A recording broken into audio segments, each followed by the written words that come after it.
Where did sin originate? Could it have been prohibited?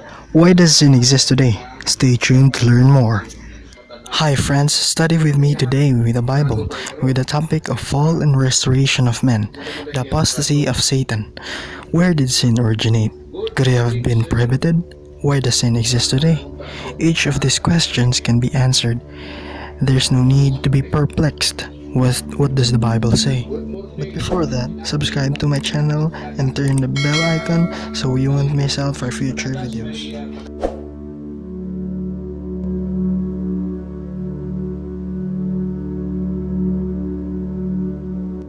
There's no scripture to indicate God created the devil. All that God created was good and perfect.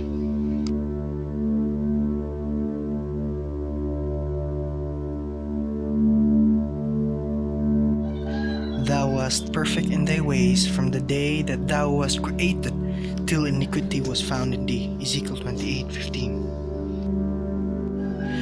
Note, in this chapter, the prince of Tyrus represents Lucifer. This is prophecy of literal king of Tyre, but careful reading shows it has this wider meaning because of certain inferences such as thou hast been in Eden, the garden of God, verse 13.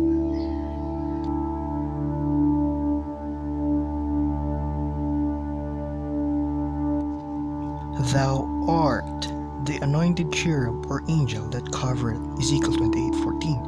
He is called the covering cherub in verse 16 because of his position near to God's throne. He seems to have been the leader of the angels.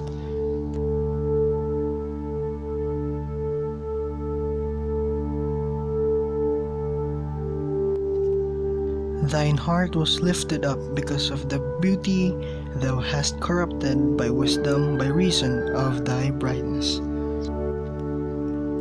How you have fallen from the heaven, morning star, son of dawn, you have been cast down to earth. You who once laid low to the nations, you said in your heart, I will ascend to the heavens. I will raise my throne above the stars of God. I will straight in the throne of the mountain of assembly. On the utmost heights of the Mount Zaphon, I will ascend above the tops of the clouds.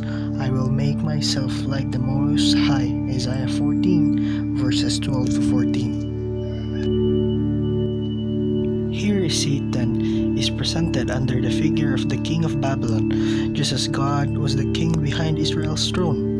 So Satan was king behind the pagan thrones of Tyre and Babylon, and at times these nations and leaders reflected Satan's characteristics.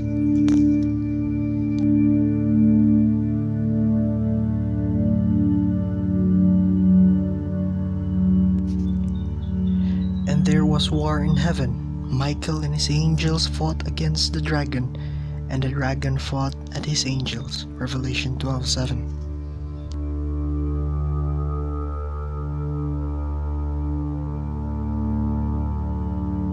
But he was not strong enough, and they lost their place in heaven. Verse 9, the great dragon was hurled down, that ancient serpent called the devil or Satan, who leads the whole world astray.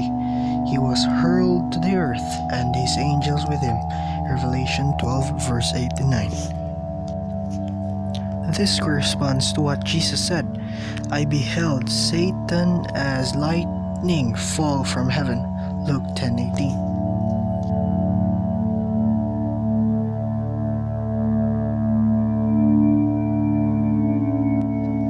Therefore rejoice, you heavens, and you who dwell in them.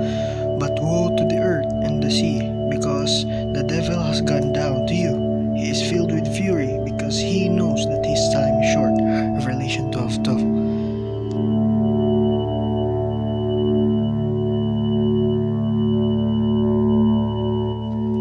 Be sober, be vigilant, because your adversary the devil, as a roaring lion, walketh about, seeking whom he may devour. 1 Peter 5:8. The controversy of Jesus Christ and Satan continues in earth. The devil is especially angry with a person who endeavors to keep God's commandments. Revelation 12:17. The reason for this is clear because commandment keepers will enter God's kingdom and will live forever. Revelation 22:14. Since Satan is a liar and a murderer, based on John 8:44, it is unsafe to us to follow his suggestions. Therefore, let us determine to heed Christ's injunction. In the Bible, it found in John 14:15, "If you love me, keep my commandments." And that's all for today. If you find value in this video, please subscribe and turn on that notification bell so you won't miss out for future videos. Goodbye.